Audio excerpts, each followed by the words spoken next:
എനിക്ക് പിരികം ത്രെഡ് ചെയ്യാനും പിന്നെ വേദക്കുട്ടന് ഒരു ജീൻസ് ഉണ്ട് ഇപ്പോഴത്തെ ട്രെൻഡിങ് ആയിട്ടുള്ള എന്തോ ഒരു ഉണ്ടല്ലോ അതോ ബാഗി ജീൻസോ അങ്ങനെ എന്തോ ഉണ്ടല്ലോ അത് വാങ്ങാൻ അതിൻ്റെ ഒരു ബെൽറ്റ് വാങ്ങാനാണ് കേട്ടോ ഇവനെ കൊണ്ടുവന്നത്. അപ്പം അമ്മ പറഞ്ഞു ചായക്ക് എന്തെങ്കിലും വരുമ്പോൾ കൊണ്ടുപോകാമെന്ന് പറഞ്ഞു കേട്ടോ. അപ്പോൾ ഞാൻ പറഞ്ഞു വാങ്ങാമെന്ന് പറഞ്ഞേ. അപ്പോൾ ഞങ്ങൾ ഓട്ടോറിക്ഷയിലാണ് പോകുന്നത്, ഏട്ടൻ്റെ കൂടെയാണ് പോകുന്നത്. ആദ്യം ത്രെഡ് ചെയ്യാമെന്ന് വിചാരിച്ചു കേട്ടോ. ഞാൻ ത്രെഡ് ചെയ്യാൻ മാത്രമാണെങ്കിൽ അവനെ കൊണ്ടുപോയായിരുന്നില്ല. പക്ഷേ ആ ജീൻസിൻ്റെ നമ്മുടെ ബെൽറ്റ് കിട്ടാൻ അവൻ വേണം, കാരണം എപ്പോഴും അവനെ പകൽ കിട്ടുന്നില്ല. ചാത്തന്നൂർ ആണ് കേട്ടോ ഞാൻ ത്രെഡ് ചെയ്യാൻ പോകുന്നത്.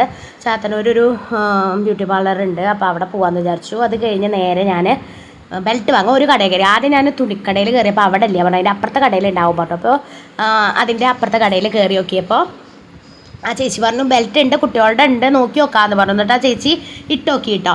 അപ്പോൾ കറക്റ്റ് പാകാണ്. ഇപ്പോൾ ക്രിസ്മസ് ആയപ്പോൾ കേട്ടോ കടയിലൊക്കെ ഞാൻ മുന്നേ പറഞ്ഞിട്ടുണ്ട് നല്ല രസമാണ് കേട്ടോ. ഈ തൊപ്പിക്ക് 20 രൂപയാണ് പറഞ്ഞു.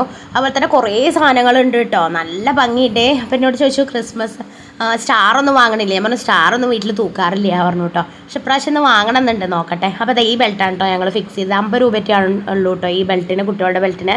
ആ സാധനം അവനെ കിട്ടി, ഒരു ബെൽറ്റ്. അപ്പോൾ ഇത് വേണമെന്ന് അവൻ കുറേ വാശി പിടിച്ചപ്പോൾ ഇതിൻ്റെ ഇതിൽ ലൈറ്റൊക്കെ ഉണ്ട്, 200 രൂപ പറഞ്ഞു. എന്നാൽ ശരി പറഞ്ഞിട്ട് ഞാൻ അവിടെ നിന്ന് പോന്നു കേട്ടോ. അവൻ കുറേ വാശി കുടിച്ച് ഞാൻ വേഗം അവരെ കൊണ്ടു, അവരറിയില്ലല്ലോ. പിന്നെ ചായക്ക് പലഹാരം വാങ്ങാൻ ഒരു കടയിൽ കയറി. എന്നിട്ട് വാങ്ങിയപ്പോൾ കിൻഡർ ജോയുടെ അടുത്തിരിക്കണ ഈ സാധനം വേണമെന്ന് പറഞ്ഞു. എന്തോ ഭാഗ്യം കിൻഡർ ജോയ് വേണമെന്ന് പറഞ്ഞില്ല. അപ്പം ഇതിന് 10 രൂപയാന്ന് പറഞ്ഞു കേട്ടോ. അപ്പം ഞാൻ അത് വാങ്ങി കൊടുത്തു. കണ്ടപ്പോൾ ഒരു രസം തോന്നി, നല്ല ക്യൂട്ടായിട്ടുണ്ട്. പിന്നെ അവൻ പറഞ്ഞു ഇതിലേതെങ്കിലും ഒരു മിഠായി വേണമെന്ന് പറഞ്ഞു. ഭാഗ്യം എല്ലാം വേണമെന്ന് പറഞ്ഞില്ല. അപ്പോൾ ഒരു 4 മിഠായിയും വാങ്ങി കേട്ടോ.